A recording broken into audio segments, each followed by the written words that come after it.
ಆತ್ಮೀಯ ವಿದ್ಯಾರ್ಥಿಗಳೇ, ಇವತ್ತು ನಾವು uses of computers in social research ಈ ಒಂದು ಚಾಪ್ಟರ್ನ ಇಂಪಾರ್ಟೆನ್ಸ್ ಆಫ್ ಕಂಪ್ಯೂಟರ್ ಅಂತಕ್ಕಂಥ ಒಂದು ಟಾಪಿಕ್ ಬಗ್ಗೆ ಡಿಸ್ಕಸನ್ನು ಮಾಡೋಣ.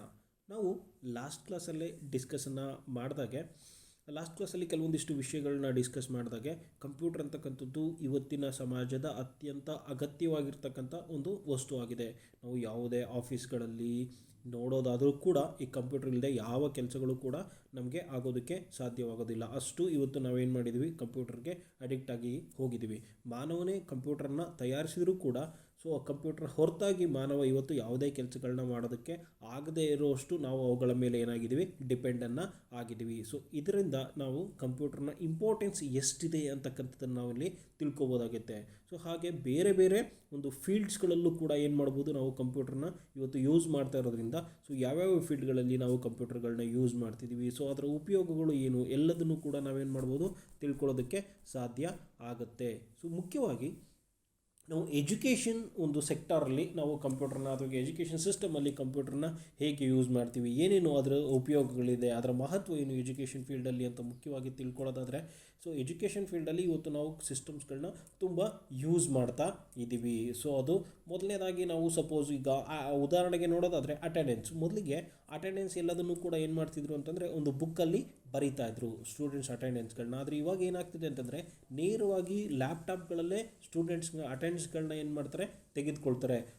ಸಪೋಸ್ ಆ ಹುಡುಗ ಬಂದಿಲ್ಲ ಅಂತಂದರೆ ಅಥವಾ ಆ ಹುಡುಗಿ ಬಂದಿಲ್ಲ ಅಂತಂದರೆ ಅವರು ಆ ಲ್ಯಾಪ್ಟಾಪಲ್ಲಿ ಅಟೆಂಡೆನ್ಸ್ ಅಂತಕ್ಕಂಥ ಒಂದು ಬಟನ್ನಲ್ಲಿ ಆಬ್ಸೆಂಟ್ ಅಂತಕ್ಕಂಥದ್ದನ್ನು ಪ್ರೆಸ್ ಮಾಡಿದ್ರೆ ನೇರವಾಗಿ ತಂದೆ ತಾಯಿಗಳ ಮೊಬೈಲಿಗೆ ಆ ಒಂದು ಇನ್ಫಾರ್ಮೇಷನ್ ಹೋಗ್ತಕ್ಕಂಥದ್ದನ್ನು ನಾವೇನು ಮಾಡ್ಬೋದು, ನೋಡ್ತಾ ಇದ್ದೀವಿ. ಇಷ್ಟೊಂದು ಅಡ್ವಾನ್ಸ್ ಅಂತಕ್ಕಂಥದ್ದು ಈ ಕಂಪ್ಯೂಟರ್ಗಳ ಮೂಲಕ ಎಜುಕೇಷನ್ ಸಿಸ್ಟಮಲ್ಲಿ ಆಗಿರ್ತಕ್ಕಂಥದ್ದನ್ನು ನಾವೇನು ಮಾಡ್ಬೋದು, ನೋಡ್ಬೋದು.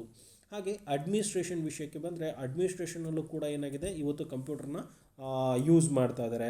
ಅದು ಹುಡುಗರ ಅಡ್ಮಿಷನ್ ಅಥವಾ ಹುಡುಗಿಯರ ಅಡ್ಮಿಷನ್ ಡೀಟೇಲ್ಸನ್ನು ತೆಗೆದುಕೊಳ್ಳೋದಕ್ಕೆ. ಅವರು ಲಾಸ್ಟ್ ಇಯರ್ ಎಲ್ಲಿ ಓದಿದ್ರು, ಇವಾಗ ಫಸ್ಟ್ ಇಯರ್ಗೆ ಯಾವಾಗ ಜಾಯಿನ್ ಆಗಿದ್ದಾರೆ, ಅವರ ಡೇಟ್ ಆಫ್ ಬರ್ತ್ ಏನು, ಇಂತಹ ಎಲ್ಲ ಬ್ಯಾಕ್ಗ್ರೌಂಡ್ಗಳನ್ನು ಕೂಡ ಅಡ್ಮಿನಿಸ್ಟ್ರೇಷನ್ ಡೀಟೇಲ್ಸಲ್ಲಿ ಏನು ಮಾಡ್ತಾರೆ, ಕಂಪ್ಯೂಟರ್ಗಳಲ್ಲಿ ನಮೂದು ಮಾಡ್ತಾರೆ.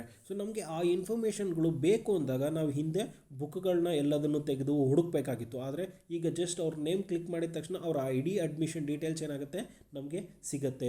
ಈ ರೀತಿ ಒಂದು ಅಡ್ಮಿನಿಸ್ಟ್ರೇಷನ್ನಲ್ಲಿ ನಾವು ಕಂಪ್ಯೂಟರ್ಗಳನ್ನ ಯೂಸ್ ಮಾಡ್ಕೋತಿದ್ದೀವಿ.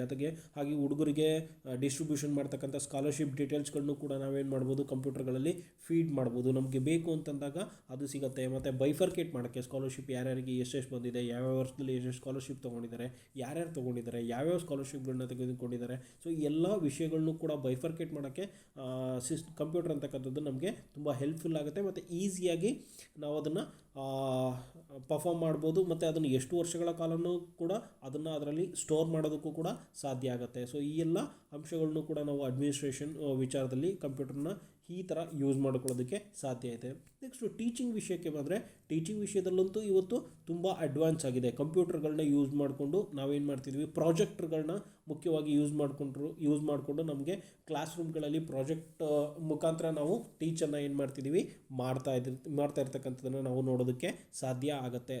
ಈಗಂತೂ ಕೊರೋನಾ ಬಂದಂಥ ಟೈಮಲ್ಲಿ ವಿದ್ಯಾರ್ಥಿಗಳಿಗೆ ಆನ್ಲೈನ್ ಟೀಚಿಂಗ್ ಅಂತಕ್ಕಂಥದ್ದು ತುಂಬ ಸರ್ವೇ ಸಾಮಾನ್ಯ ಆಗಿರ್ತಕ್ಕಂಥದ್ದನ್ನು ನಾವಿಲ್ಲಿ ನೋಡೋದಕ್ಕೆ ಸಾಧ್ಯ ಇದೆ.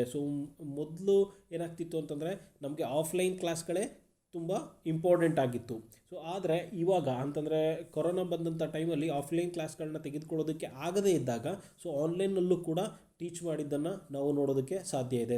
ಹೀಗೆ ಕಂಪ್ಯೂಟರ್ಗಳನ್ನ ಯೂಸ್ ಮಾಡಿಕೊಂಡು ಆನ್ಲೈನ್ ಕ್ಲಾಸ್ಗಳನ್ನು ಕೂಡ ಮಾಡಿದ್ದಾರೆ. ಇದರಿಂದ ವಿದ್ಯಾರ್ಥಿಗಳ ಮತ್ತು ಶಿಕ್ಷಕರ ನಡುವಿನ ಅಂತರ ಕಡಿಮೆ ಆಗೋದಕ್ಕೂ ಕೂಡ ಸಾಧ್ಯ ಆಯಿತು.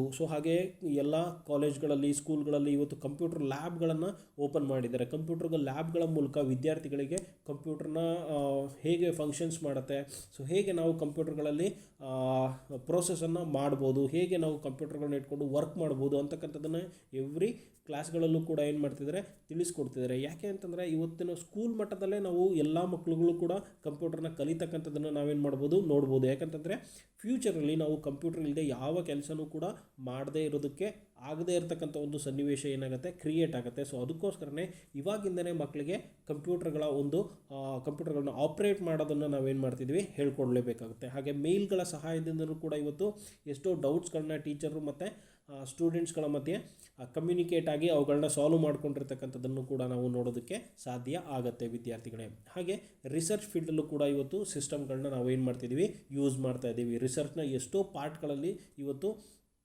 ಕಂಪ್ಯೂಟರ್ ಅಂತಕ್ಕಂಥದ್ದು ಅತ್ಯಂತ ಅವಶ್ಯಕವಾದಂಥ ಒಂದು ವಸ್ತು ಆಗಿದೆ.